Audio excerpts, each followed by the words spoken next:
Hello అండి. ఈ blouse ఇచ్చేసానని ఒకసారి చెప్పాను కదండీ! అయినా కటింగ్ వీడియో ఎందుకు చూపిస్తున్నానంటే, ఇలాంటి బ్లౌజులొచ్చినప్పుడు కొత్తగా కుట్టేవాళ్ళు ఎవరైనా సరే, కొంచెం టైం ప్రాసెస్ అయితే పట్టుద్ది. అయినా ఏమాత్రం వెనకాడుకోకుండా కొంచెం మనం ఈ క్లాత్ అనేది వేస్ట్ అవ్వకోకుండా కొంచెం జాగ్రత్తగా ఎలా కట్ చేసుకోవాలనేది చూద్దామండి.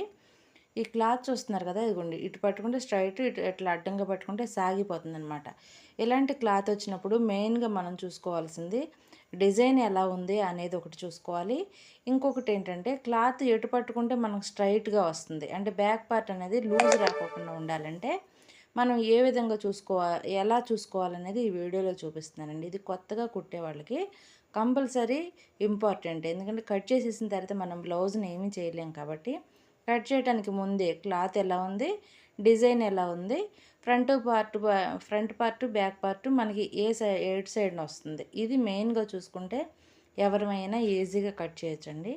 నేనసలు ఈ వీడియో చేయాలని మాత్రం అనుకోలేదు. కాపోతే మన దగ్గరికి రెగ్యులర్‌గా వచ్చే కస్టమర్ అయినా కూడా ఈ క్లాత్ ఇక్కడ ఎందుకు పాడైందని నేను బ్లౌజ్ ఇచ్చేసాననమాట. ఇచ్చినా కూడా మళ్ళీ వాళ్ళు పిక్ పెట్టి ఎక్కడైతే క్లాత్ ఎలా ఉంది, ఇలా ఉంది ఎందుకు అని వాళ్ళు మళ్ళీ వాట్సాప్ ద్వారా మాట్లాడటం వల్ల నేను ఈ వీడియో చేస్తున్నాననమాట. అంటే మన కస్టమర్ మనవాళ్ళే కదా! మనం చేసేది వాళ్ళకి అర్థమవుద్ది కదా! అని చెప్పటం కామ్‌గా చేసుకెళ్ళిపోవటం కూడా అంత కరెక్ట్ కాదేమోనని నాకు అనిపించిందండి. అంటే క్లాత్‌ని బట్టి మనం దీనికి వెనకాల ఎంత శ్రమ పడుతున్నాము అనేది వాళ్ళకి తెలీదు. అంటే మనం డబ్బులిచ్చేస్తున్నాం కదా! మనం అడిగినట్లు వాళ్ళు ఎందుకివ్వరు అని అనుకుంటారేమో మరి తెలీదండి. కానీ ఈ కస్టమర్ నాకు ఎప్పుడూ ప్రాబ్లమ్ చెప్పలా. ఏదైనా ప్రాబ్లమ్ ఉందన్నా ఇట్లా అయితే బావుంటదమ్మా అందుకే నేను ఇలా చేశానంటే, ఓకేనా ఆంటీ అనే అంటది తను.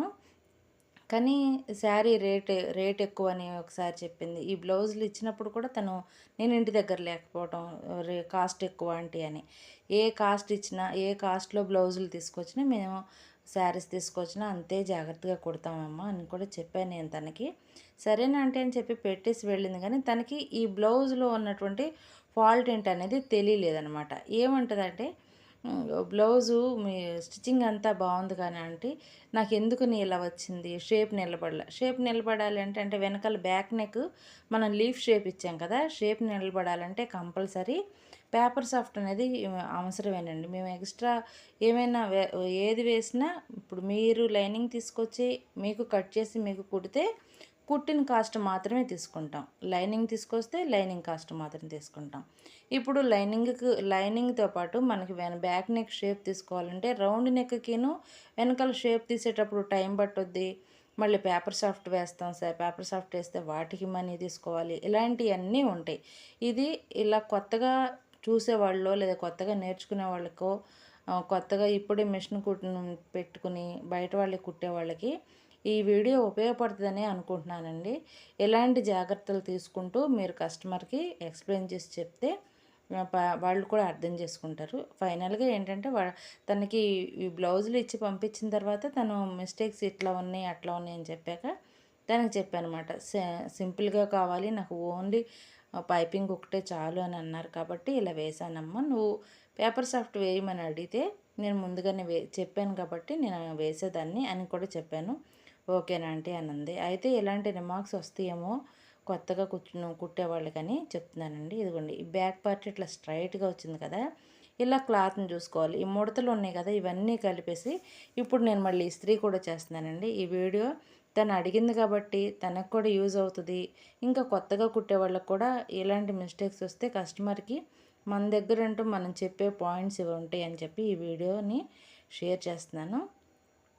క్రాస్ బెల్ట్ తీసాం కాబట్టి లైనింగ్ క్లాత్ అది ఎక్కడేస్తే పర్ఫెక్ట్‌గా అంటే ఫ్రంట్ సైడ్ క్రాస్ పట్టీ వేసేటప్పుడు 2 పీసులు మెయిన్ ఒకటేమో లైనింగ్ వేస్తాం కదా! అవి ఎక్కడ వస్తున్నాయా లేదా అనేది చూస్తున్నాననమాట. ఇక్కడ వచ్చేస్తే కట్ చేసేస్తాను. ఎందుకంటే ముందుగా క్లాత్ అనేది వేస్ట్ అవ్వకూడదండి.